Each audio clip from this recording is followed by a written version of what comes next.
4 बजे की 4 बड़ी खबरों में आपका स्वागत है। मैं हूं आपके साथ रोहित झा। तो आज पहली खबर है कांग्रेस के राष्ट्रीय अध्यक्ष मल्लिकार्जुन खड़गे से जुड़ी हुई। उन्होंने बीजेपी पर बड़ा हमला बोला है। खड़गे ने कहा है कि बीजेपी आतंकियों की पार्टी है। इसके साथ ही उन्होंने पीएम मोदी पर भी निशाना साधा है। दूसरी खबर है मदरसों को लेकर राष्ट्रीय बाल संरक्षण आयोग ने सभी राज्यों को लेटर लिखकर कहा है कि मदरसों को दिया जाने वाला फंड बंद कर देना चाहिए। ये राइट टू एजुकेशन नियमों का पालन नहीं करते हैं। तीसरी खबर हरिद्वार से है, बेहद चौंकाने वाली खबर। दरअसल यहां हरिद्वार जैसे रामलीला का मंचन हो रहा था जिसमें 2 कैदी वानर बने थे। वो सीता माता को खोजने के नाम पर फरार हो गए। इस खबर को विस्तार से बताएंगे। और चौथी खबर दशहरे को लेकर है, जहां आज रामनवमी के मौके पर पूरे देश में धूम है। आज बुराई पर सच्चाई की जीत का प्रतीक है। आज रावण दहन किया जाएगा।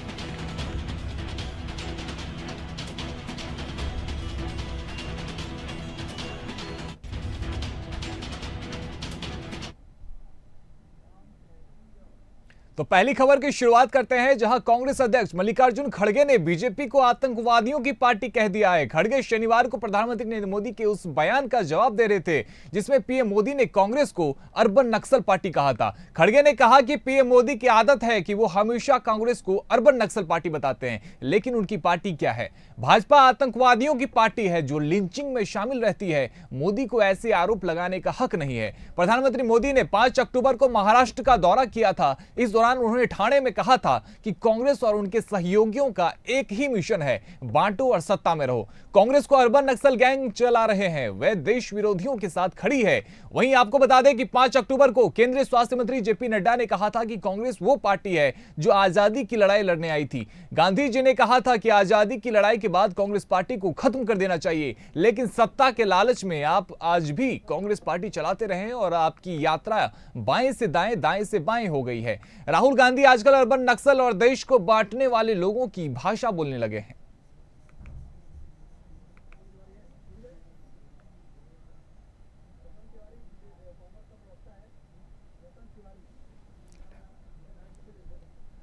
हमारे साथ कांग्रेस से रतन तिवारी जी जुड़ रहे हैं। रतन जी, स्वागत है आपका। आखिर क्यों मल्लिकार्जुन खड़गे को लगता है कि बीजेपी आतंकवादियों की पार्टी है? बड़ा बयान दिया है मल्लिकार्जुन खड़गे ने। देखिए, सबसे पहले मैं उस बयान का समर्थन करता हूं कि जो मल्लिकार्जुन खड़गे साहब हमारे कांग्रेस के राष्ट्रीय अध्यक्ष जी ने कहा है। वो जब पत्रकार ने पूछा कि भारतीय जनता पार्टी के लोग कह रहे हैं कि कांग्रेस अर्बन नक्सल हो चुकी है, तो मल्लिकार्जुन खड़गे साहब ने कहा कि ये तो भारतीय जनता पार्टी वही काम करती है कि चुने हुए सांसद दानिश अली को किस प्रकार सदन के अंदर गाली दिया जाता है, आतंकवादी, कटुआ मुल्ला कहा जाता है, सड़क पे बच्चियों को घसीटा जाता है, उनके साथ बर्बरता की जाती है, और एक भाजपा का सांसद बच्चियों के साथ दुष्कर्म करता है और वो खुले आजादी में घूमता है। भारतीय जनता पार्टी के तमाम विधायक बलात्कार में लिप्त पाए जाते हैं, और जहां जहां हिंदू मुस्लिम का लड़ाई छेड़ना और हिंदू मुसलमानों को आपस में लड़ाने का जो मॉब लिंचिंग का काम करती है भारतीय जनता पार्टी, उसे आतंकवादी नहीं कहेंगे तो क्या कहेंगे? उनका बयान का मैं समर्थन करता हूँ। बिल्कुल सत्य कहा उन्होंने। जो देश में जो चल रहा है उसके हिसाब से उन्होंने सत्य कहा। रतन तिवारी जी, लेकिन एक ऐसी पार्टी जिसकी देश में सरकार है, राष्ट्रीय पार्टी है, लेकिन यदि उनकी तरफ से भी अर्बन नक्सल कहा गया तो वो गलत था। लेकिन क्या आप भी बीजेपी की भाषा बोल रहे हैं क्या? बिल्कुल नहीं, मैं बीजेपी की भाषा तो कभी नहीं बोल सकता, लेकिन भारतीय जनता पार्टी के लोग वो चाहते क्या हैं?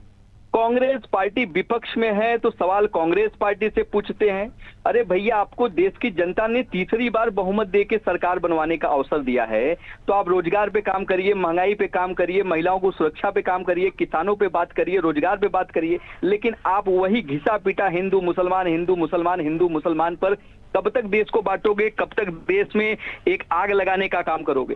कब तक नफरत के बाजार में आप आग लगाओगे? हम तो मोहब्बत की दुकान खोलने निकले हैं। आप देख भी रहे हैं कि हम भाईचारा कायम करने निकले हैं राहुल गांधी जी के नेतृत्व में। रतन तिवारी जी, आपकी मोहब्बत की दुकान है, लेकिन किसी को यह कह देना कि वो आतंकवादियों की पार्टी है, इसे आप जस्टिफाई कैसे करेंगे?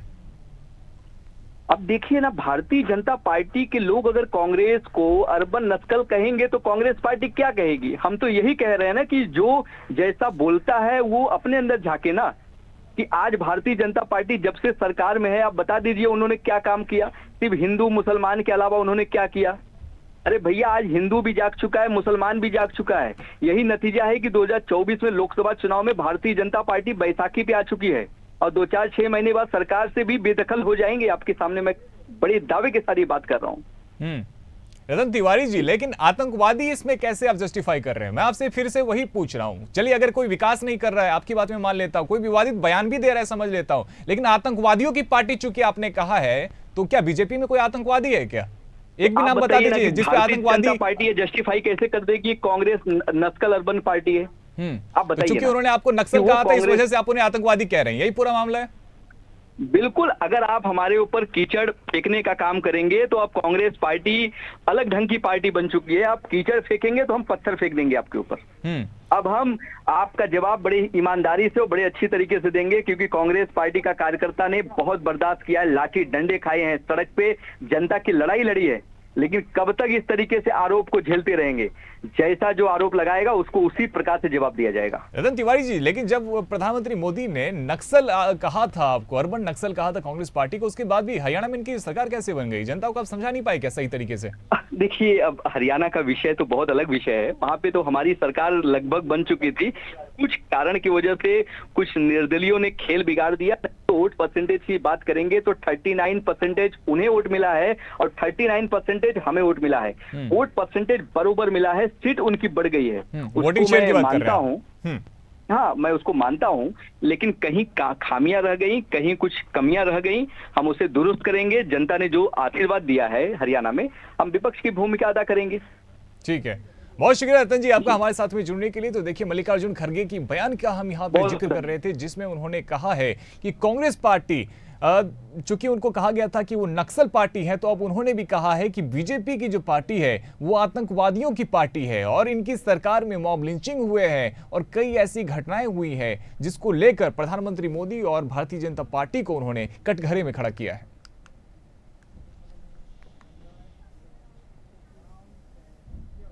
दूसरी खबर मदरसे से जुड़ी हुई है, जहां राष्ट्रीय बाल संरक्षण आयोग यानी कि एनसीपीसीआर ने सभी राज्यों को लेटर लिखकर कहा है कि मदरसों को दिया जाने वाला फंड बंद कर देना चाहिए। ये राइट टू एजुकेशन नियमों का पालन नहीं करते हैं। आयोग ने आस्था के संरक्षण या फिर अधिकारों के विरोधी बच्चों के संवैधानिक अधिकार बना मदरसे नाम से एक रिपोर्ट तैयार करने के बाद यह सुझाव दिया है। एनसीपीसीआर ने कहा कि मदरसों में पूरा फोकस धार्मिक शिक्षा पर रहता है, जिससे बच्चों को जरूरी शिक्षा नहीं मिल पाती और वे बाकी बच्चों से पिछड़ जाते हैं। इसके साथ बाल आयोग ने 3 सिफारिश भी की है, जिसमें कहा गया है कि मदरसों और मदरसा बोर्डों को राज्य की तरफ से दिए जाने वाले फंड को रोक दिया जाना चाहिए। दूसरी, मदरसों से गैर मुस्लिम बच्चों को हटाया जाए। संविधान के आर्टिकल 28 के मुताबिक माता पिता की सहमति के बिना किसी बच्चे को धार्मिक शिक्षा नहीं दी जा सकती। और तीसरी, एक संस्थान के अंदर धार्मिक और औपचारिक शिक्षा एक साथ नहीं दी जा सकती है।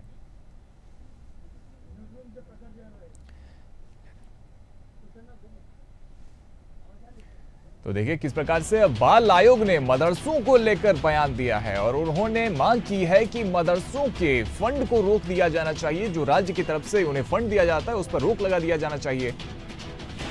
ज्यादा जानकारी के लिए हमारे साथ न्यूज रूम से प्रखर जैन जुड़ रहे हैं। प्रखर, अब बाल आयोग ने मांग की है कि मदरसों को जो फंडिंग मिलते हैं उस पर रोक लगा देनी चाहिए, क्योंकि ये राइट टू एजुकेशन जो है उसको वो फॉलो नहीं करते।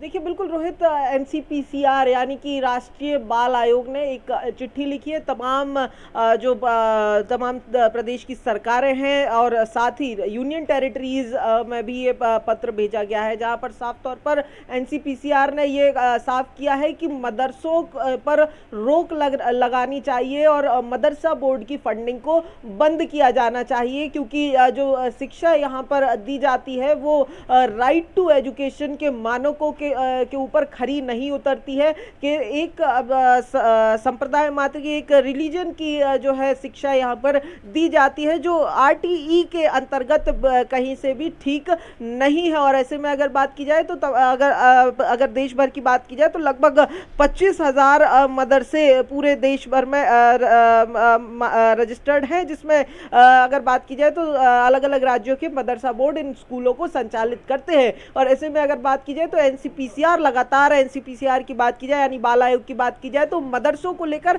लगातार प्रियंका कानूनगो का एक कड़ा रुख हमें देखने को भी मिला था। और इस बार जब ये लेटर लिखा गया है तमाम राज्यों के मुख्य सचिवों को और खासतौर पर यूनियन टेरिटरीज को भी, तो कहीं ना कहीं अगर बात की जाए तो साफ तौर पर कड़े शब्दों में बाल आयोग ने ये रिकमेंडेशन दी है कि इन मदरसों की जो फंडिंग है वो रोक दी जाए, पूरी तरीके से मदरसा जो है वो शट डाउन कर दिया जाए। हालांकि अगर बात की जाए तो जो मदरसे जो बच्चे जाते हैं उनके, और खासतौर पर अगर बात की जाए जो मुस्लिम समुदाय के जो बड़े स्कॉलर्स हैं, वो इस चीज का लगातार जिस तरीके से लेटर सामने आए तो अब विरोध जरूर सामने कर रहे हैं। मगर लेकिन देखिए, मदरसों की जांच तो होनी चाहिए, क्योंकि कई बार ऐसी किताबें मिलती है जो वहां पे नहीं होनी चाहिए। धार्मिक किताबें कुछ होती है जिससे धार्मिक उन्माद फैल सकता है। इसके अलावा हमने देखा तो उत्तर प्रदेश में किस प्रकार से एक मदरसे के भीतर में नकली नोट छापे जाते हैं। तो इन सबको लेके सर्वेक्षण तो होना चाहिए, और जो भी गैर तरीके से संचालित हो रही है उस पर भी कार्रवाई चाहिए।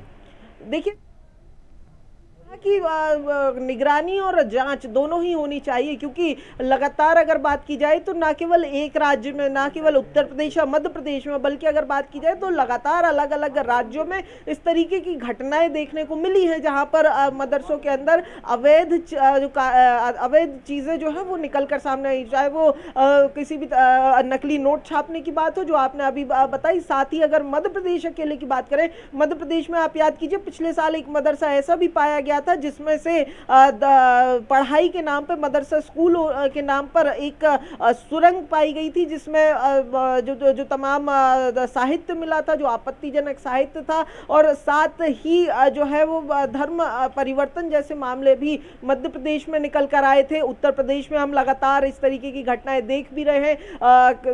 वहीं अगर बात की जाए तो फर्जी एनरोलमेंट्स भी देखने को मिले। ये केवल मैं अगर मध्य प्रदेश की बात करूं तो बीते 2-3 महीनों के पहले लगातार जो है कार्रवाई की गई थी। उस दौरान कई मदरसे जो है वो यहाँ पर ऐसे निकलकर सामने आए थे जिनमें महज नाम के लिए बच्चे रजिस्टर्ड थे, केवल सरकारी फंडिंग लेने के लिए। और कहीं ना कहीं इन तमाम घटनाओं के बाद एनसीपीसीआर यानी बाल आयोग ने उस समय भी कड़ा रुख अपनाते हुए इस बात की जो है कहीं ना कहीं एक तरीके से सिफारिश की थी कि तमाम मदरसों की जांच की जानी चाहिए। कई मदरसों में जो बेसिक सुविधाएं हैं वो भी नहीं मिलती, बच्चों की बैठने की व्यवस्था नहीं होती, जरूरत से ज्यादा, लिमिट से ज्यादा बच्चों को वहां पे बिठा लिया जाता है। और सबसे बड़ी बात शिक्षा को लेकर की जाती है कि जो बेसिक शिक्षा बच्चों को मिलनी चाहिए उस पर ज्यादा फोकस नहीं किया जाता है, और फोकस किया जाता है तो केवल धार्मिक ज्ञानों पे।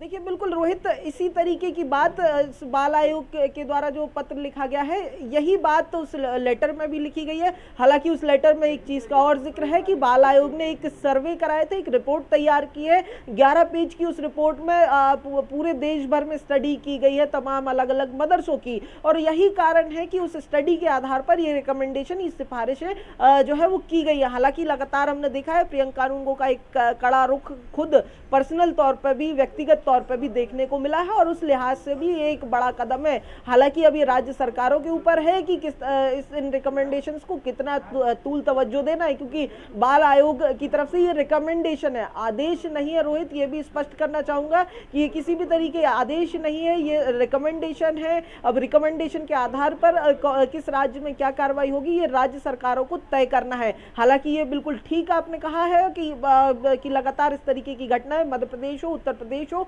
महाराष्ट्र में भी इस तरीके की घटनाएं सामने आई हैं, जहां पर धर्म परिवर्तन की बात हो या फिर अमानक शिक्षा की बात हो, ये तमाम चीजें जो है वो निकलकर लगातार सामने आती रही हैं। वहीं फर्जीवाड़े की भी बात की जाए तो फर्जीवाड़ा भी लगातार देखने को मिला है। अलग अलग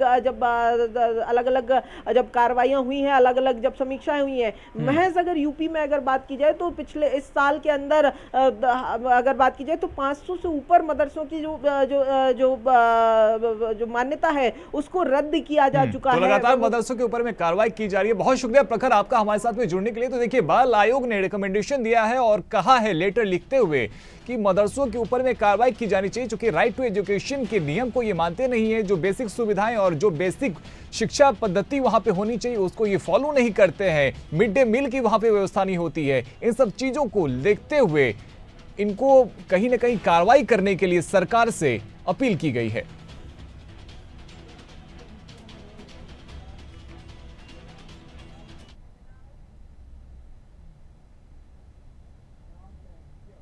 अब तीसरी खबर का रुख करते हैं, और ये बेहद चौंकाने वाली खबर है। हरिद्वार में रामलीला मंचन के दौरान जेल से 2 कैदी फरार हो गए। शुक्रवार रात दोनों वानर का रोल निभा रहे थे। माता सीता की खोज का प्रसंग चल रहा था। वानर सेना माता सीता की खोज के लिए निकली थी। मौका मिलते ही दोनों निर्माणाधीन हाई सिक्योरिटी बैरक के पास पहुंचे। वहां रखी सीढ़ी के सहारे 22 फीट ऊंची दीवार फांदकर भाग गए। जेल के अफसरों को घटना का पता उस वक्त चला जब कैदियों की गिनती हुई। इसके बाद रात भर खोजबीन हुई, लेकिन दोनों कैदियों का कहीं पता नहीं चला। घटना रोशनाबाद जेल की है। जेल से 8 से 10 एकड़ में फैली हुई है जेल और यहां करीब 1400 कैदी बंद हैं।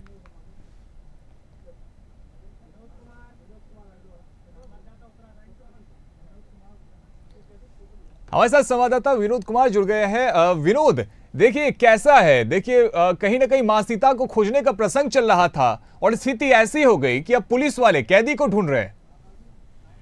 आपको बता दें रोहित जी कि ये उत्तराखंड में हरिद्वार एक शहर है, वहाँ जबकि धार्मिक स्थल कहा जाने वाला हरिद्वार है, वहाँ पे एक जो है जेल में रामलीला का मंचन हो रहा था।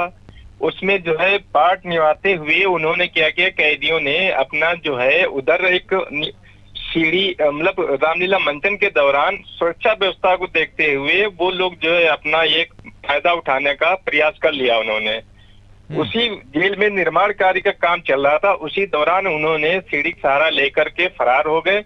जबकि एक उसमें कैदी जो है 302 का है, एक जो है क्रिमिनल एक पंकज करके वो 302 का मुलजिम है, एक और 2 लोग हैं, दोनों जो है अपने कैदी जो है वहां से फरार हो गए। लेकिन प्रशासन की ढीला हवाली से देखा जाए ये बहुत बड़ी एक लापरवाही है। इस तरीके के फरार होने का यदि एक पे आप जैसा कि बता रहे हैं, एक पे मर्डर का आरोप है, दूसरे पे अपहरण का आरोप है, तो कहीं ना कहीं ये समाज के लिए भी खतरा है यदि ये इस तरह से फरार हो जाते हैं जेल से। तो ये बहुत बड़ा एक समाज लिए खतरा बना हुआ है। लेकिन ये सबसे बड़ी लापरवाही जेल प्रशासन की है कि जो कैदी जो इस तरीके जो है एक फरार हो जाना। अब दूसरी बात यह है कि इस तरीके ड्यूटी पे तैनात जो सिपाही जो कर्मचारी वहाँ के हैं वो अपनी ड्यूटी छोड़ करके रामलीला का मंचन देखने हो गए। उसी को देखते हुए जो कैदी जो है अपना फायदा उन्होंने उठा लिया। अभी तक उनका भी अता पता नहीं है, लेकिन पुलिस प्रशासन वहाँ की कप्तान का कहना है कि टीम लगा दी गई और जल्दी उनको जो है हिरासत में ले लिया जाएगा। तो सीसीटीवी कैमरा वगैरह वहां पे लगा हुआ था क्या? कुछ ऐसी फुटेज सामने आई है? फुटेज आई है, लेकिन बस इतना फुटेज है वो जिस तरीके की सीढ़ी का उन्होंने सहारा लिया क्योंकि वहाँ पे अंदर निर्माण कार्य चल रहा था, उसी सहारा जो सीढ़ी सहारे से वो लोग फरार हो गए। जो वहाँ पे ड्यूटी पे तैनात थे वो लोग भी रामलीला मंचन में मस्त होने के कारण ये चीजें जो हो गई हैं। लेकिन उससे प्रशासन का कहना है, पुलिस प्रशासन का ये बहुत बड़ी घोर निंदा का विषय है। इस पे जो भी ड्यूटी पे तैनात थे वहाँ पे जो भी उनकी सुरक्षा व्यवस्था को करे तो उन पे सभी पे कार्रवाई की जाएगी।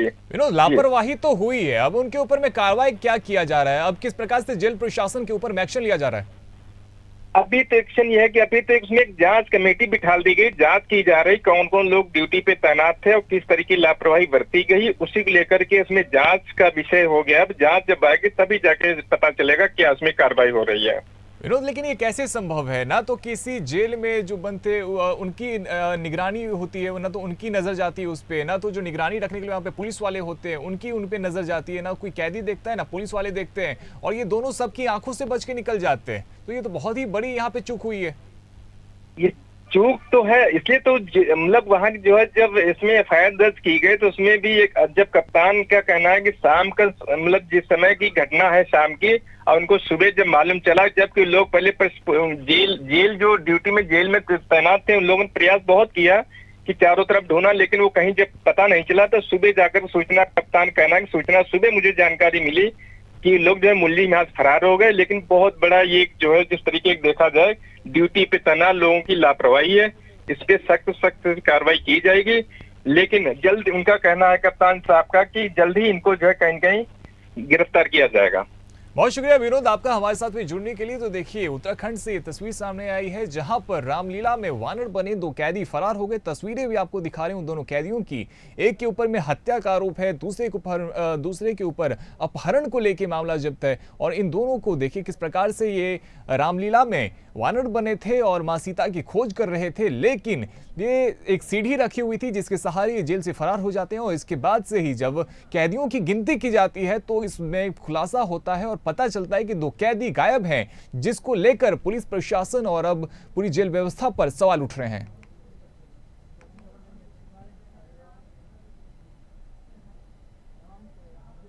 अब 4 बजे की 4 बड़ी खबरों में चौथी खबर का रुख करते हैं। बात करते हैं विजयदशमी को लेकर। अधर्म पर धर्म की विजय का जश्न विजयदशमी मनाया जा रहा है। विजयदशमी को दशहरा भी कहते हैं। अश्विन माह के शुक्ल पक्ष की दशमी तिथि को यह मनाया जाता है। इस दिन रावण का पुतला दहन कर बुराई पर अच्छाई की जीत स्थापित की गई थी। दशहरा पूरे देश में अलग अलग तरीकों से मनाया जाता है। माना जाता है कि इस दिन प्रभु श्री राम ने रावण का वध किया था। इस मौके पर देश भर में रावण, मेघनाथ और कुंभकर्ण के पुतले जलाए जाते हैं। इस दिन शस्त्र की पूजा भी होती है, कहीं शमी वृक्ष की पूजा की जाती है। लोग एक दूसरे को दशहरा की शुभकामनाएं भी भेजते हैं।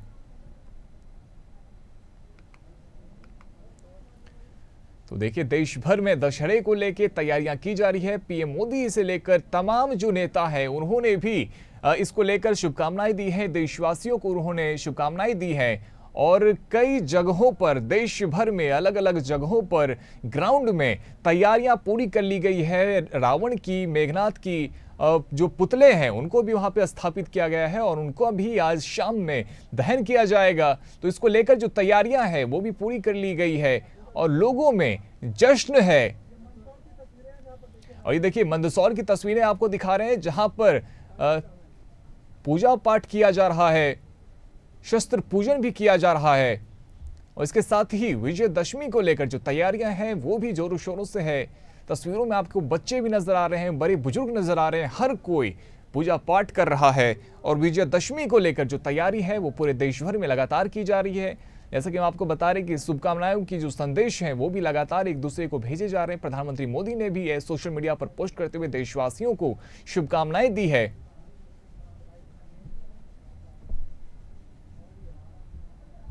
नामदेव समाज प्रतिवर्षानुसार इस वर्ष भी दशहरा उत्सव मनाया जा रहा है।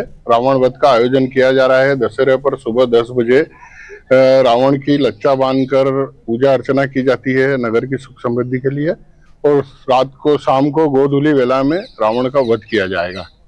क्या मान्यता है खास तौर पर? मान्यता है कि इसके बाएं पैर में लच्चा मात्र बांधने से जो भी बीमारी होती है वो ठीक होती है और जो भी मनोकामना है वो निश्चित रूप से पूर्ण होती है। जमाई का दर्जा भी दिया था। ये मंदोदरी मंदसौर की बेटी है, इसलिए जमाई का दर्जा इनको दिया गया है, ऐसी किंवदंती है। दशहरे पे यहाँ समाज द्वारा पूजा अर्चना और शाम को गोधूली वेला में रावण वध का आयोजन सभी समाज जन मिलकर यहाँ पर विजयदशमी पर्व को बहुत ही धूमधाम से मनाता है। यहाँ पर रावण महाराज की हम पूजा करते हैं। बड़े मंदिर से हम ढोल ढमाकों के साथ यहाँ आते हैं, रावण महाराज के पांव में लच्छा बांधते हैं। मंदसौर शहर की सुख समृद्धि की हम यहाँ पर कामना करते हैं। साथ ही रावण महाराज जो है, ऐसी किंवदंती रही है कि मंदोदरी को मंदसौर शहर की बेटी कहा गया है। ऐसा तो उसी निमित्त मालवा के स्वरूप में हम यहाँ पर रावण महाराज को जमाई का दर्जा भी देते हैं, उनकी पूजा अर्चना करते हैं। माताएं बहनें जब यहाँ से निकलती हैं तो उनका घूंघट लेती है, उनको मान सम्मान देती है। तो देखिए, मंदसौर की आपको तस्वीरें दिखा रहे थे जहां पे आज विजयदशमी को लेकर तैयारियां पूरी की जा चुकी है। हमारे साथ ज्यादा जानकारी के लिए पॉलिटिकल एडिटर ब्रिजेश जैन भी जुड़ गए हैं। ब्रिजेश जी, अगर राजधानी भोपाल की बात करें तो वहां पे किस प्रकार की तैयारी है और यदि श्रद्धालु लाभ लेना चाहते हैं, दर्शन करना चाहते हैं और साथ ही शामिल होना चाहते हैं, रावण वध को अगर वो देखना चाहते हैं, तो इन सब को लेकर क्या कुछ तैयारी की गई है राजधानी भोपाल में और वो कौन सी जगह है जहां पर वो जा सकते हैं? बिल्कुल, देखिए, रावण दहन को लेकर काफ़ी उत्साह है। आज दशहरे का दिन है और श्रद्धालु जो है, राम भक्त जो है, वो विशेष तौर पर खासे उत्साहित नजर आ रहे हैं। रोहित, भोपाल में अगर बात करें तो 20 जगह बड़े रावण दहन का कार्यक्रम रखा गया है, जो हर साल जो है बड़े हर्षोल्लास के साथ जिन जगहों पर, बड़े मैदानों पर कार्यक्रम होते हैं वो कार्यक्रम यथावत है और लगातार बड़े उत्साह के साथ इन आयोजनों में राजनीतिक हस्तियां भी भाग लेने वाली हैं। मुख्यमंत्री मोहन यादव की बात करें तो भोपाल में 3 जगह रावण दहन कार्यक्रम में वो हिस्सा लेने वाले हैं। शाम के ठीक 7 बजे सबसे पहले बिट्ठल मार्केट के 45 फीट ऊंचे रावण का दहन वो करेंगे। इसके बाद अन्य 2 जगहों पर वे बारी बारी से पहुंचेंगे। अगर तमाम मंत्रियों की बात करें तो वे आज प्रभार वाले जिलों में रावण दहन कार्यक्रमों में सम्मिलित होने वाले हैं। डिप्टी सीएम की बात करें तो राजेंद्र शुक्ल रीवा में और वित्त मंत्री जगदीश देवड़ा जो है वे मंदसौर में रावण दहन कार्यक्रम में हिस्सा लेंगे। तो देखिए, काफ़ी उत्साह है लोगों में और रावण दहन के लिए यूँ तो गली गली, मोहल्ले मोहल्ले में रावण दहन के कार्यक्रम किए जाते हैं रोहित, जिसको लेकर जनता बहुत उत्साहित है। खासतौर पर नवरात्रि के बाद आने वाला पर्व है, राम जी का जीत का पर्व है, बुराई पर अच्छाई का पर्व ये है, और यही वजह है कि इस त्यौहार को लेकर काफ़ी उत्साहित लोग हैं और काफ़ी उत्साह और भक्तिमय माहौल में आज का ये त्यौहार मनाने की तैयारी है। बहुत शुक्रिया ब्रिजेश जी हमारे साथ में जुड़ने के लिए। तो देखिए, देश भर में विजयादशमी को लेकर तैयारी की जा चुकी है, दशहरे को लेकर हर जगह पे धूमधाम से तैयारी की जा चुकी है। अभी से ही पुतले को भी रख दिया गया है और इन सब को लेकर हम आपको लगातार अपडेट भी दे रहे हैं, तस्वीरें भी दिखा रहे हैं। और शाम में जब रावण दहन होगा तो इंडिया हिट सबसे पहले आपको तस्वीरें भी दिखाएगा और आपको लगातार हम अभी भी अपडेट दे रहे हैं कि देश भर में किस प्रकार से तैयारियां की जा रही है और किस प्रकार से रावण दहन को लेकर लोगों में हर्ष उल्लास है।